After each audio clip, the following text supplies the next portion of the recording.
Bora trabalhar, meu povo, minha pova, seus lindos! Vocês estão bom? Eu espero que vocês estejam muito saudáveis. Bora agora para falar de água e seus usos.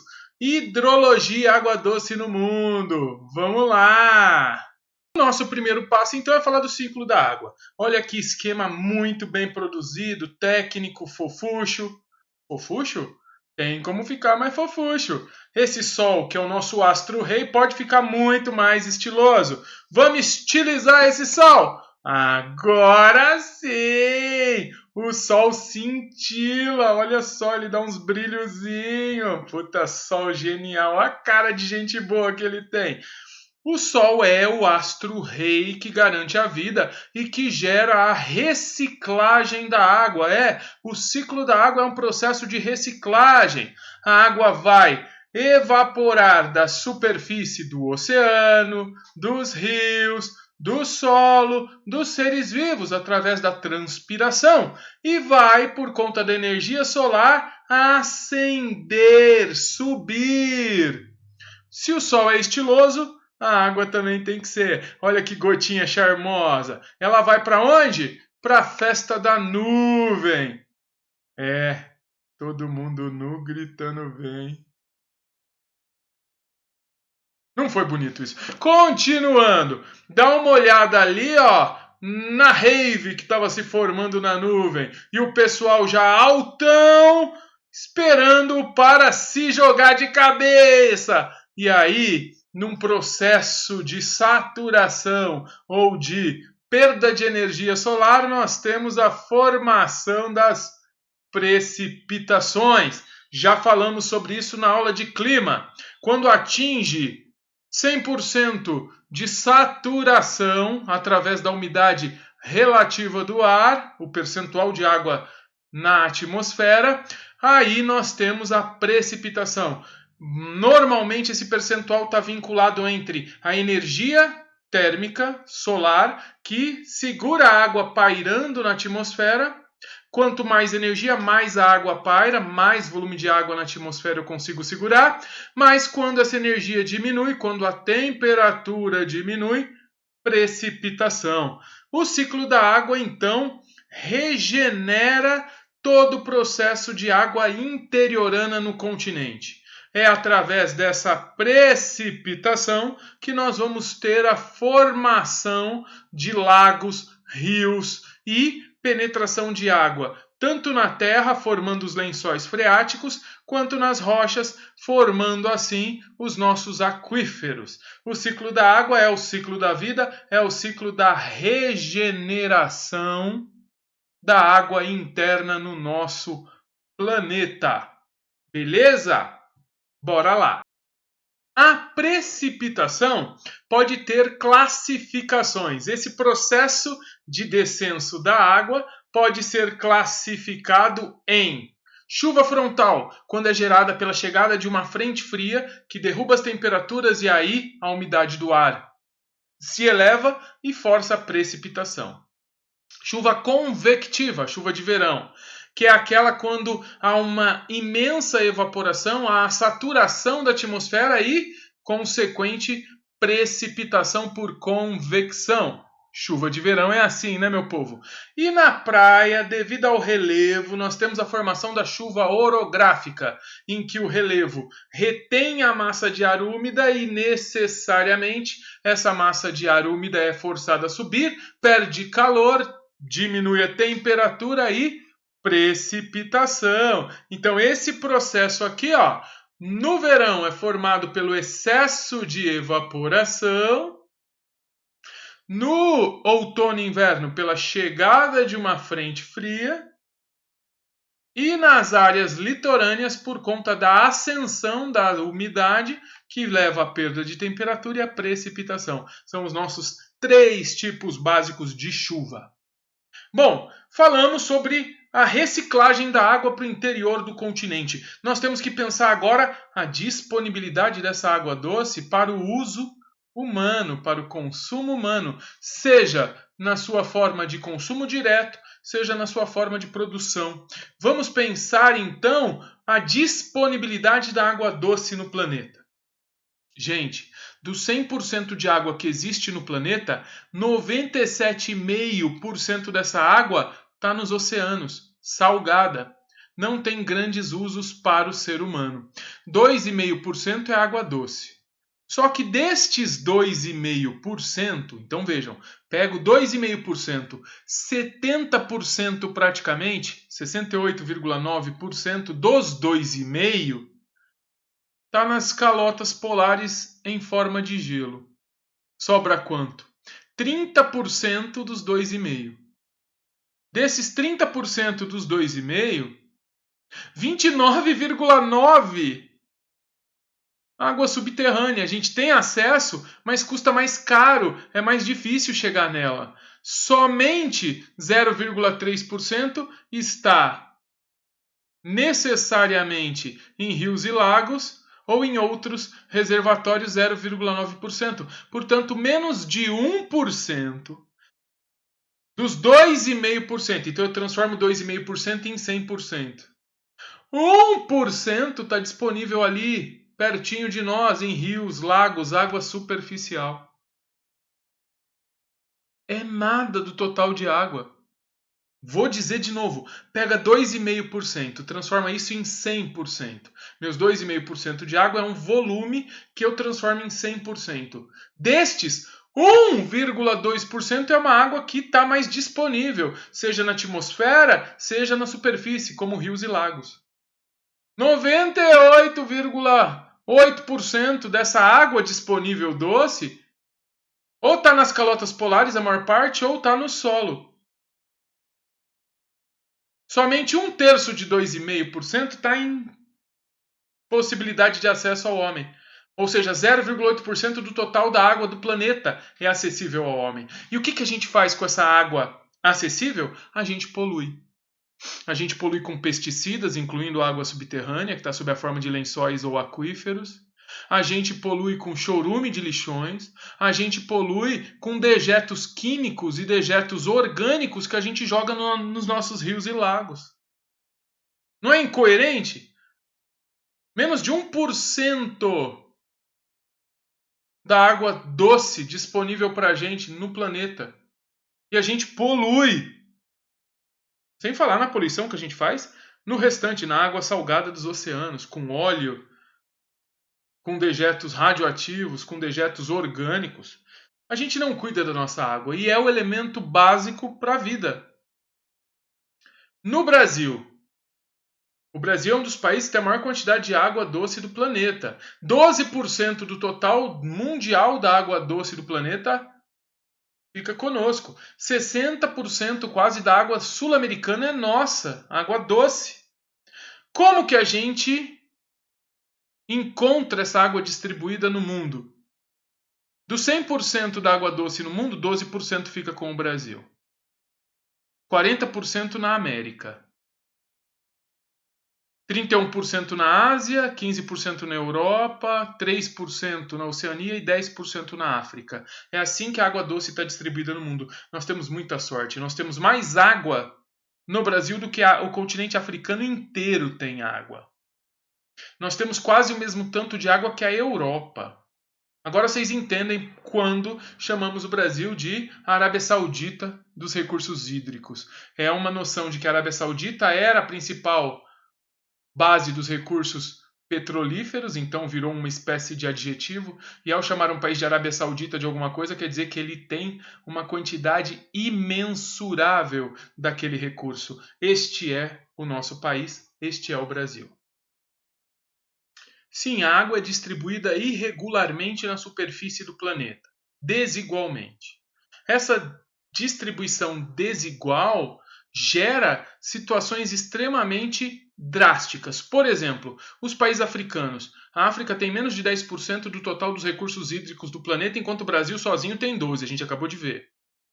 Agora, existe uma situação ainda mais calamitosa no norte da África e estendendo sobre o Oriente Médio por conta da extensão do deserto do Saara e da Arábia Saudita, aonde nós temos uma condição de disponibilidade hídrica catastroficamente baixa. É o que a gente vê aí no mapa em vermelho.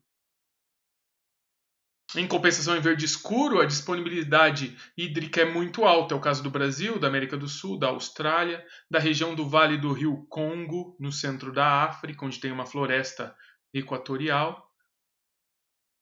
Temos uma disponibilidade alta na América do Norte, na Rússia, no Sudeste Asiático, mas uma situação muito baixa, e aí envolvendo ainda uma hiperpopulação, que é o caso da Índia, uma situação também muito complicada na região do Oriente Médio e estendendo-se para o sul da Ásia. Quer dizer, nós temos uma distribuição desigual dos recursos hídricos e isso coloca algumas regiões do globo numa situação calamitosa. A gente precisa ver que isso ainda tem evoluído. Vejam nos anos 80. Nós tínhamos regiões do globo nessa projeção que a gente tem aí logo marcado com anos 80 aqui embaixo, né? Basicamente nós temos uma situação confortável. Vamos pegar o laser e mostrar o caso do Brasil. Olha aí o Brasil apontado com o laser. O Brasil tem uma situação de abundância, tanto nos anos 80 quanto no começo dos anos 2000. Será que continua assim? E será que o Brasil inteiro, enquanto país, tem abundância? Vejam os Estados Unidos, uma situação de abundância nos anos 80 com uma situação de suficiência nos anos 2000, quer dizer, já começou a ficar mais complicado. E onde tem mais população nos Estados Unidos, no Nordeste, a suficiência já começa a demonstrar escassez. A Europa passa de uma situação escassa para uma situação calamitosa em algumas regiões, o mesmo acontece com o Oriente Médio. A água é um recurso que tem se esgotado. A água não está indo para lugar nenhum, mas nós estamos alterando o ciclo hidrológico e onde antes chovia não chove mais. E a atmosfera mais quente está retendo mais água e dificultando ainda mais a precipitação, o que torna a situação muito complicada, né? Isso nos leva ao mapa do estresse hídrico.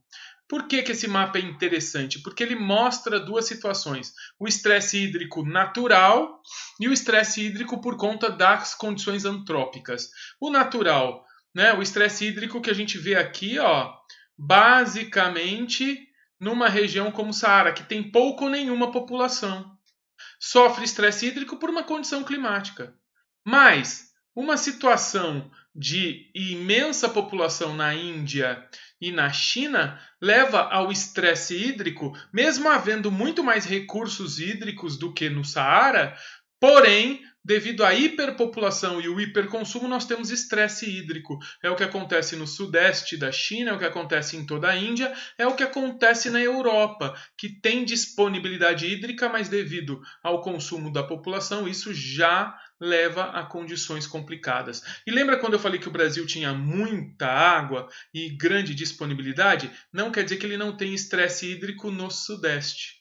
Vejam, estresse hídrico tão grave quanto de algumas regiões da China e da Índia, devido ao imenso número de população e, obviamente, a alteração do ciclo hidrológico e a hiperutilização dos recursos de maneira irracional tem levado a uma situação de conflito hídrico.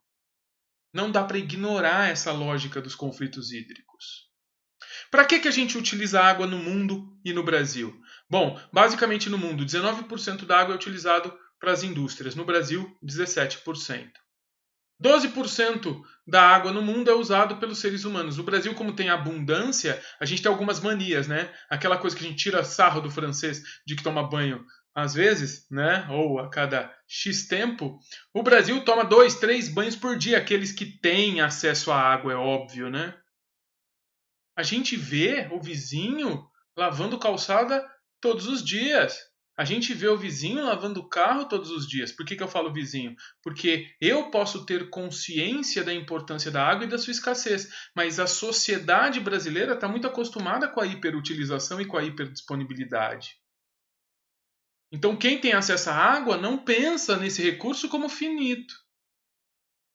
E no uso agrícola no Brasil e no mundo? Enquanto o mundo precisa de quase 70% de irrigações em suas áreas de plantio, no Brasil, somente 60% das áreas de plantio necessitam de alguma irrigação, porque nós temos muito mais chuva, nós temos muito mais disponibilidade natural de água para a produção agrícola. No Brasil, nós temos essa vantagem. Por que vantagem? Porque a irrigação leva à perda de nutrientes do solo, à salinização, a problemas na produção, coisa que o Brasil, irrigando um pouco menos, tem menores prejuízos. Não quer dizer que o Brasil saiba fazer irrigação, né? O Brasil tem muita irrigação por aspersão, né? Pegar água, jogar para o alto e fingir que é chuva. Isso afeta muito o solo, é o pior tipo de irrigação para salinização e para perda de nutrientes, para lixiviação. Temos países com muito menos água que precisam irrigar e fazem de forma muito mais inteligente. É o caso de Israel, que criou uma malha de irrigação por dentro do solo que fica gotejando água nas raízes, o que elimina e muito a evaporação da água e, portanto, seu desperdício e diminui a necessidade de água para chegar até a raiz. Porque por aspersão você tem que umedecer a água para que ela chegue até a raiz. Gotejando na raiz você já tem água diretamente para o vegetal. Então, o modelo utilizado também é muito importante. Porém, de fato, só 60% das nossas áreas agrícolas precisam de algum tipo de intervenção de irrigação, enquanto 70% é o número no espaço global. Ampliando nossa análise sobre a utilização de água em espaços agrícolas. Dá uma olhada no mapa exatamente de áreas em que o percentual de água destinada à agricultura é muito grande. Notem que as áreas verde muito claras e, ao mesmo tempo, verde escuras, portanto, esse verde chamativo, brilhante, que envolve o Oriente Médio e o Norte da África, e o verde escuro, que envolve Índia, envolve China, envolve a própria África do Sul e o México, mostram graus percentuais elevados de água destinada à agricultura. Enquanto regiões de verde mais clarinho mostram percentuais menores de água destinada à agricultura. Então aí a gente vê onde tem mais pressão de utilização de irrigação na região, né, de áreas semiáridas e áridas do globo ou de muita população. O Brasil, como eu disse, não tem disponibilidade hídrica em todos os seus territórios. O Nordeste brasileiro a gente sabe que tem uma região de semiárido. A gente vê aí o polígono das secas. Principal região semiárida do Brasil, aonde a agricultura demanda e muito irrigação, mas não há disponibilidade hídrica suficiente, apesar de termos rios perenes ali. É o caso, por exemplo, do Rio São Francisco. É uma área em que nós temos muita ocupação populacional, é a área semiárida do planeta mais ocupada, e a necessidade da água nessa região está muito vinculada à subsistência. Sim, a área mais ocupada de semiárido por seres humanos que precisam subsistir, seja plantando feijão, seja cultivando pecuária. E o pior, é uma área de recursos hídricos escassos, num país de recursos hídricos abundantes. Olha o drama do sertão nordestino. Se não fosse só isso, ainda existem políticas muito vinculadas a um conceito histórico, né, de ocupação do território por latifúndios e por coronéis que continuam praticando, né, a exclusão econômico-social como sendo ferramental para manutenção do poder regional. Então é uma área semiárida, que não tem acesso natural à água, que precisa de água para irrigação, subsistência, e ainda tem uma política que vai contra completamente a inclusão de indivíduos, né, com dignidade, né, com maior capacidade de subsistência no cenário econômico nacional. O Nordeste realmente tem um drama particular aí. Chegamos a um conceito interessante e importante de água virtual. O que seria isso, né? O que seria água virtual? É toda e qualquer água que está dentro de um produto que a gente comercializa. Quando a gente importa ou exporta alguma coisa, a gente importa todo o volume de água que foi destinado à produção daquele produto. A água não serve só para beber ou para produzir agricultura. A água é um insumo básico da produção de tudo. E a água virtual implica exatamente neste conceito que demonstra que os produtos exportados deveriam ser cobrados inclusive pelos recursos e insumos que eles consomem na sua produção.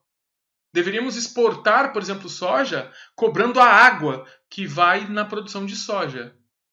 Porque a água é um recurso fundamental e deveria ser valorizado. Por exemplo, né, regiões do globo não têm muito acesso à água e, portanto, não podem produzir muito alimento. É o caso do Oriente Médio, que ano após ano vai tendo cada vez mais déficit hídrico. Olha outros países espalhados pela Ásia, África, pelo mundo, pela América do Sul.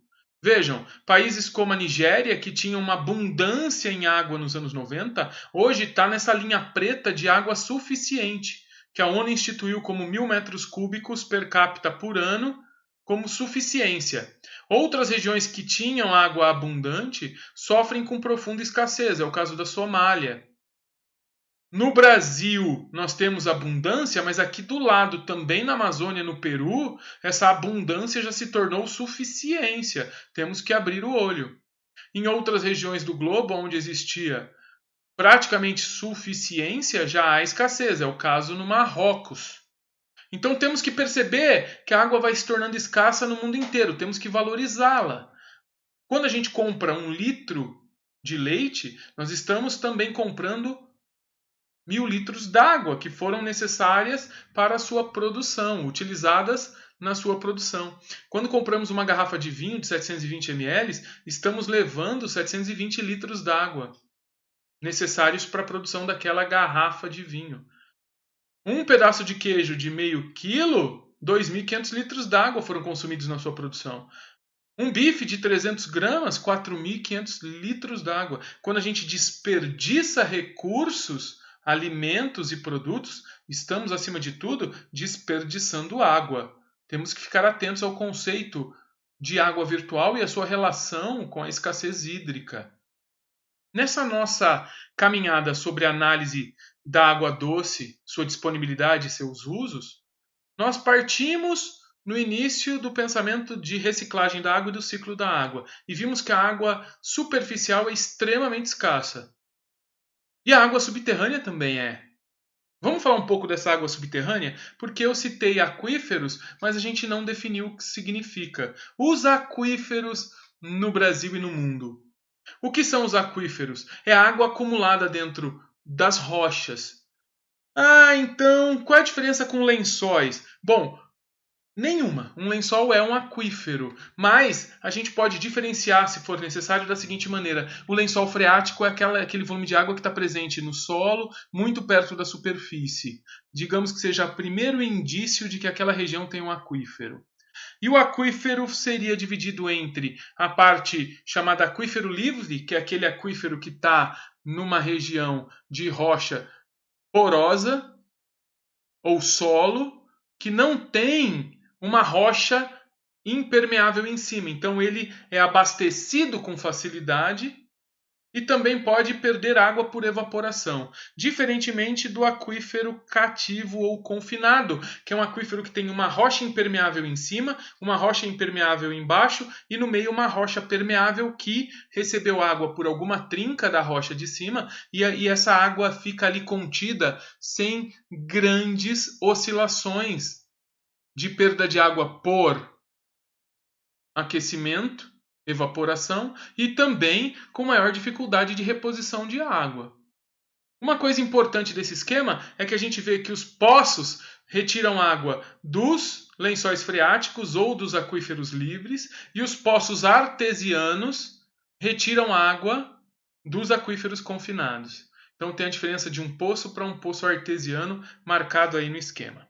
Tá aqui, né? O aquífero confinado ele é limitado embaixo por uma rocha impermeável, mas a parte de cima são camadas permeáveis. Ele tem uma pressão de água semelhante à pressão da superfície terrestre.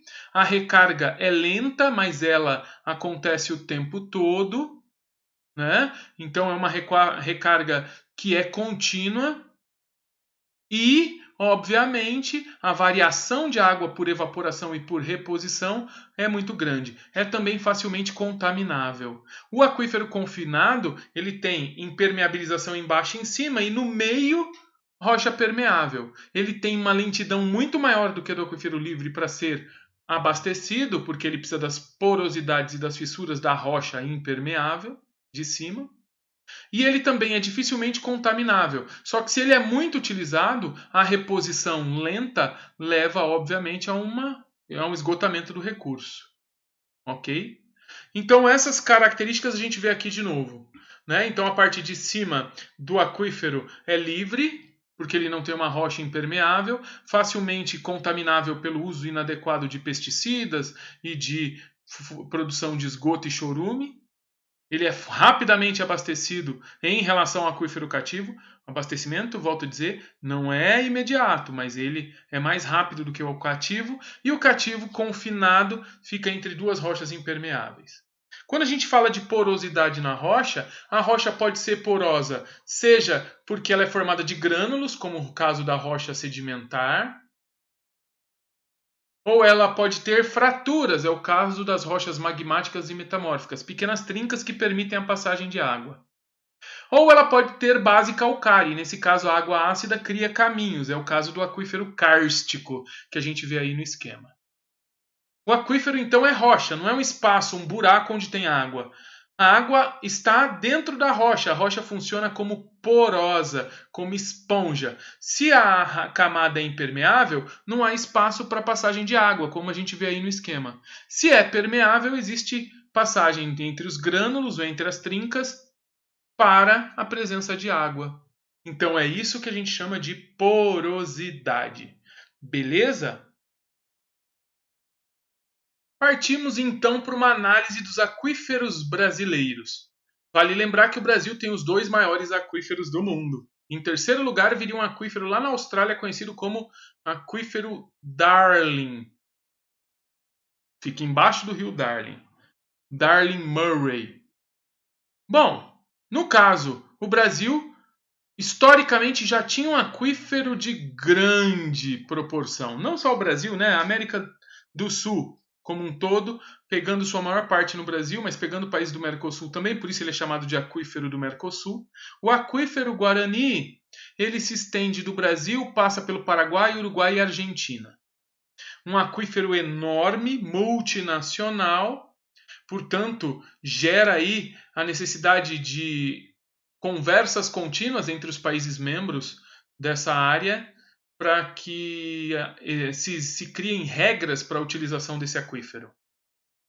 Basicamente, o Guarani possuía uma área aquosa de 45 mil quilômetros cúbicos de água. 45 mil quilômetros cúbicos é muita água. Até que nós descobrimos na Amazônia o Alter do Chão, um aquífero que tem o dobro de água e de volume de água que o Guarani, e é exclusivamente brasileiro, com quase 90 mil quilômetros cúbicos. Desde os anos 80, um professor pesquisador da região amazônica, da Universidade Federal do Amazonas, professor Hansa, ele sugere que embaixo do rio Amazonas existe uma rocha porosa e que tem um outro rio, um aquífero, um acúmulo de água na rocha, chamada que ele deu o nome de Rio Hansa. Seria o maior aquífero do planeta. Isso foi muito debatido, mas deixado de lado até a descoberta nos anos 2000 do Alter do Chão. Aí surge uma nova leitura daquele pensamento do professor Hansa. Surge o SAGA, Sistema de Aquíferos da Grande Amazônia. Acredita-se, não comprovamos ainda. O Alter do Chão está comprovado pela Federal do Pará. Mas acredita-se que do Alter do Chão até a Bolívia, existe um aquífero que não é só brasileiro, portanto é um aquífero sul-americano também, mas a maior parte está no Brasil, que teria quase o dobro do volume encontrado no Alter do Chão. Enquanto o Alter do Chão teria lá seus quase 90 mil quilômetros cúbicos, o aquífero do sistema da Grande Amazônia, o SAGA, teria 162 mil quilômetros cúbicos. Aí, obviamente, o SAGA seria maior do que o Alter do Chão, porque conteria o Alter do Chão. O Alter do Chão já é o maior aquífero do planeta. Agora, o SAGA seria, portanto, um aquífero inacreditável. Ganharia status de maior concentração hídrica e dificilmente seria derrubado por qualquer outro aquífero em qualquer outra região que viesse a ser descoberto no planeta. Vale a pena lembrar que isso tudo ainda está em estudo, ok?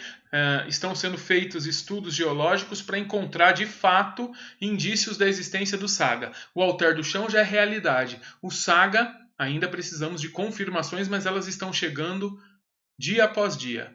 Perfeito? Beleza? Nossa aula de água doce e seus usos, recursos hídricos, começa a chegar ao seu fim. Mas é só o começo da aula de hidrologia e bacias hidrográficas. A gente vai ter no próximo vídeo, em breve, conceitos gerais sobre hidrologia.